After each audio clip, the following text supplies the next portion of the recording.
हम काले चल यारा ठंडी ठंडी नहर के किनारे, हम काले चल यारा ठंडी ठंडी नहर के किनारे। हम तू मेरा जानू है, तू मेरा दिलबर है, तू मेरा जानू है।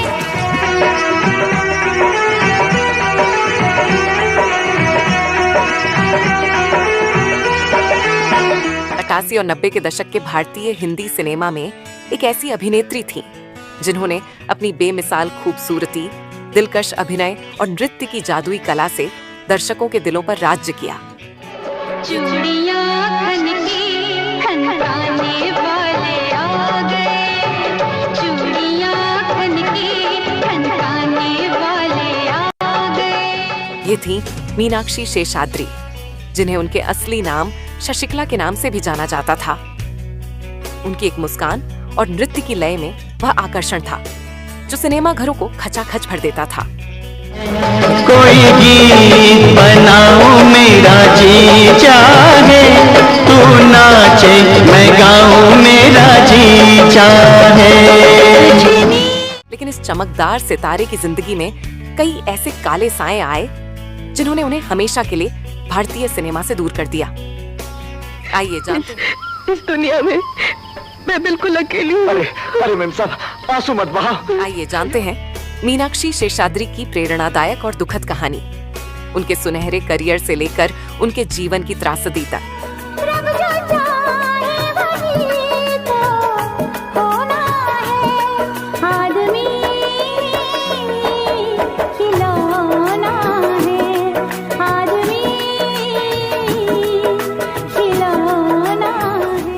सोलह नवंबर 1963 को झारखंड के सिंदरी में एक पढ़े लिखे तमिल ब्राह्मण परिवार में मीनाक्षी का जन्म हुआ। उनके माता पिता ने प्यार से उनका नाम शशिकला रखा।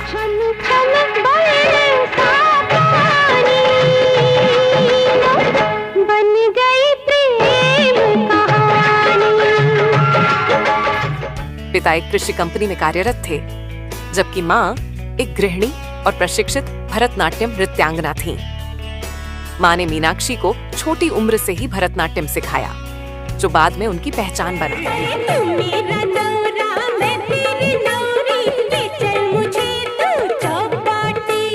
सर पे बिठा के ले जाऊं तुझको, मैं हूँ तेरा जीवन साथी।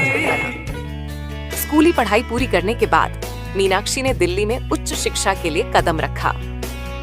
पढ़ाई के साथ साथ वह डांस को भी समय देती थी। धक धक चिरा करे सावन बरसे, आँखों में छुपा लूं, पलकों पे तुझको बिठा लूं, चुरा लूं नजर से। 12वीं कक्षा के बाद छुट्टियों में उन्होंने एक अखबार में ब्यूटी कॉन्टेस्ट का विज्ञापन देखा। उत्सुकता में उन्होंने इस प्रतियोगिता में हिस्सा लिया और मात्र 17 साल की उम्र में मिस इंडिया का ताज अपने नाम कर लिया। बहुत जताते हो चाह हमसे, करोगे कैसे निभाह हमसे, ए दिल ए दिल ए दिल ए दिल ए दिल ए दिल ए दिल। यह जीत उनके जीवन का पहला बड़ा पड़ाव थी। मिस इंडिया बनने के बाद उनकी तस्वीरें अखबारों में छपी, जिसके बाद मॉडलिंग के ऑफर आने लगे।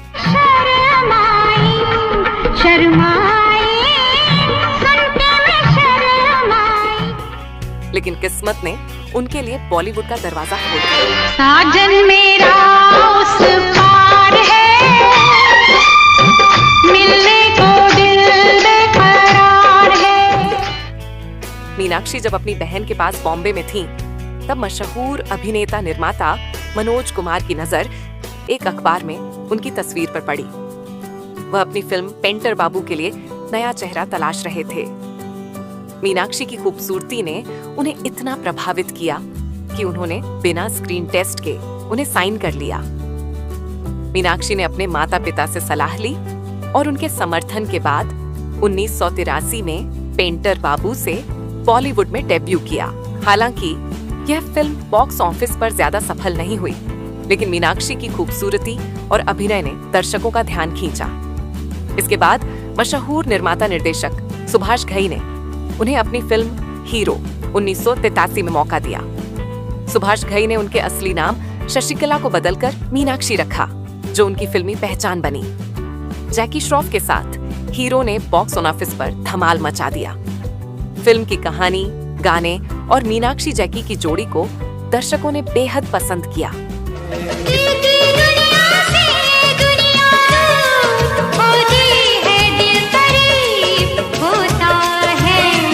कोई कोई ऐसा खुशनसीब होता है। इस फिल्म ने मीनाक्षी को रातों रात स्टार बना दिया। हीरो की सफलता के बाद मीनाक्षी के पास बड़े बड़े प्रोडक्शन हाउस की फिल्मों के ऑफर आने लगे।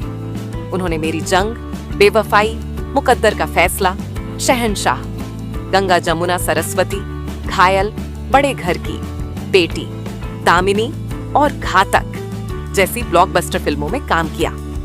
इन फिल्मों में मीनाक्षी ने अपने शानदार अभिनय और नृत्य से दर्शकों को मंत्रमुग्ध किया। मुझे इजाजत दीजिए। नहीं दिख रहा, हमको मालूम है कि हमारा माल ये लॉकर में नहीं वो लॉकर में रखा है। गुंडे साले, सीधे पुलिस थाने पहुंचा दूंगी। मेरी इज्जत पे हाथ डालता है। विशेष रूप से 1993 में रिलीज हुई दामिनी उनके करियर की सबसे यादगार फिल्म रही। राजकुमार संतोषी द्वारा निर्देशित इस फिल्म में मीनाक्षी ने एक ऐसी महिला का किरदार निभाया जो अन्याय के खिलाफ डटकर मुकाबला करती है।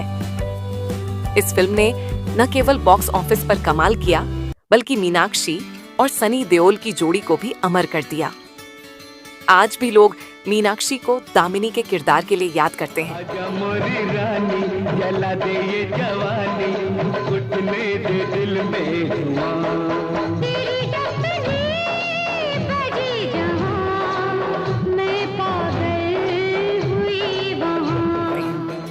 मीनाक्षी ने राजेश खन्ना, अमिताभ बच्चन, जितेंद्र, अनिल कपूर, जैकी श्रॉफ, आर्शी कपूर, गोविंदा, संजय दत्त और सनी देओल जैसे दिग्गजों के साथ काम किया।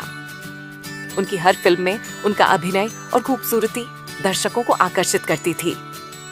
वह उस दौर की सबसे लोकप्रिय अभिनेत्रियों में से एक बन गई थीं। मीनाक्षी का फिल्मी सफर जितना शानदार था, उनकी निजी जिंदगी उतनी ही त्रासदियों से भरी रही। उनके करियर की बर्बादी के 3 मुख्य कारण थे, जिन्होंने उन्हें बॉलीवुड से हमेशा के लिए अलविदा कहने पर मजबूर कर दिया। मीनाक्षी के करियर को नई ऊंचाइयों तक पहुंचाने में मशहूर निर्देशक राजकुमार संतोषी का बड़ा योगदान था। उन्होंने मीनाक्षी के साथ घायल, दामिनी और घातक जैसी सुपरहिट फिल्में बनाई। लेकिन बताया जाता है कि संतोषी मीनाक्षी को पसंद करने लगे थे और दामिनी के सेट पर उन्होंने मीनाक्षी से अपने प्यार का इजहार किया। वह उनसे शादी करना चाहते थे, लेकिन मीनाक्षी ने उनके प्रस्ताव को साफ तौर पर ठुकरा दिया। इस इनकार से संतोषी को गहरा झटका लगा। जाने दो मुझे जाना है, हर वादा जो किया है निभाना है। आज किसी से मुलाकात है मेरी। कौन है वो? इसके बाद उन्होंने सेट पर मीनाक्षी के साथ दुर्व्यवहार शुरू कर दिया। वह मीनाक्षी को सभी के सामने अपमानित करते, सही किए गए सीन को बार बार दोहराने को कहते और कई बार अनुचित तरीके से छूने की कोशिश करते। मीनाक्षी इन हरकतों से मानसिक और शारीरिक रूप से टूट रही थी। वह अपनी पीड़ा किसी से साझा नहीं कर पा रही थी। जैसे तैसे उन्होंने दामिनी और अन्य फिल्मों की शूटिंग पूरी की, लेकिन संतोषी के इस व्यवहार ने उन्हें इतना परेशान किया कि उन्होंने बॉलीवुड छोड़ने का फैसला ले लिया। मीनाक्षी जानती थी कि संतोषी एक प्रभावशाली व्यक्ति हैं और इंडस्ट्री में कोई उनके खिलाफ आवाज नहीं उठाएगा। इस डर और शोषण ने उन्हें अपनी जिंदगी, करियर और देश छोड़कर विदेश जाने के लिए मजबूर कर दिया। फोन नंबर बता दो, मैं अभी आपको घर छोड़कर आता हूँ। मेरा कोई घर नहीं। अरे रोने का नहीं, रोने का नहीं, मैं सब रोने का नहीं। इस दुनिया में मैं बिल्कुल अकेली हूँ। मीनाक्षी की जिंदगी का दूसरा बड़ा विवाद मशहूर गायक कुमार शानू के साथ जुड़ा। 90 के दशक में कुमार शानू की गायकी का जादू हर तरफ था। विनोद खन्ना की फिल्म जुर्म के प्रीमियर पर मीनाक्षी और शानू की पहली मुलाकात हुई। जब कोई मुश्किल पड़ जाए, तुम देना साथ मेरा, तो हम यह मुलाकात धीरे धीरे नज़दीकियों में बदली और दोनों एक दूसरे के करीब आ गए। उस समय मीनाक्षी संतोषी के शोषण से परेशान थीं और वह एक स्थिर और सुखी वैवाहिक जीवन की तलाश में थीं। उन्होंने कुमार शानू से प्यार किया और उनके साथ भविष्य का सपना देखा, लेकिन उन्हें नहीं पता था कि शानू पहले से शादीशुदा हैं। शानू ने अपनी शादी की बात मीनाक्षी से छुपाई। जब मीनाक्षी को यह सच पता चला, वह पूरी तरह टूट गईं। इस बीच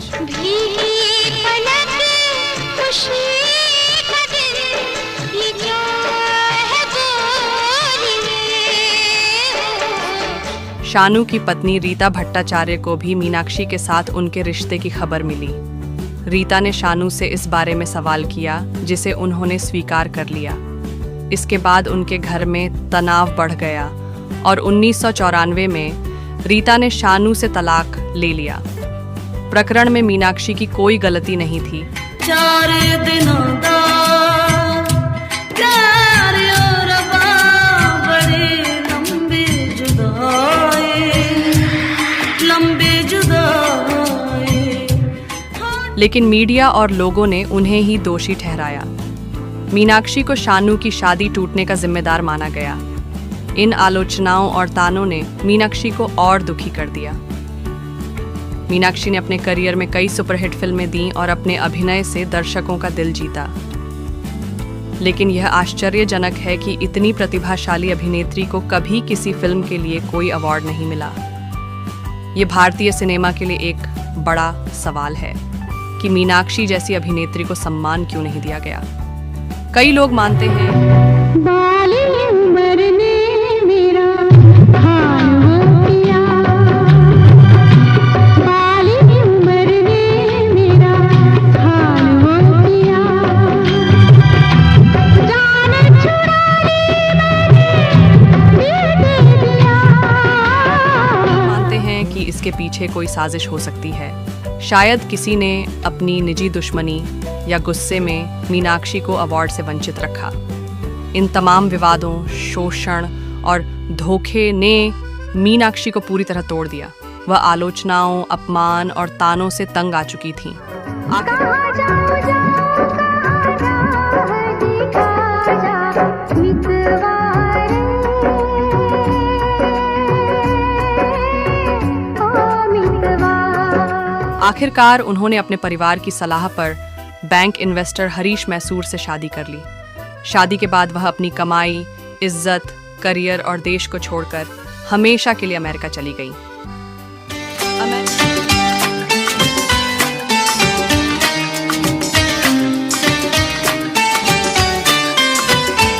अमेरिका के टेक्सास में मीनाक्षी ने अपने पति के साथ नई जिंदगी शुरू की। उनके 2 बच्चे हैं, बेटा जोश और बेटी केंद्रा।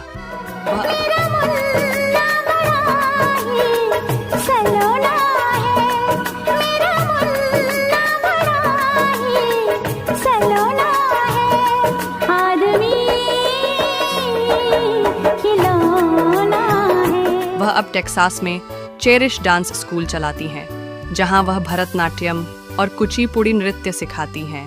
मीनाक्षी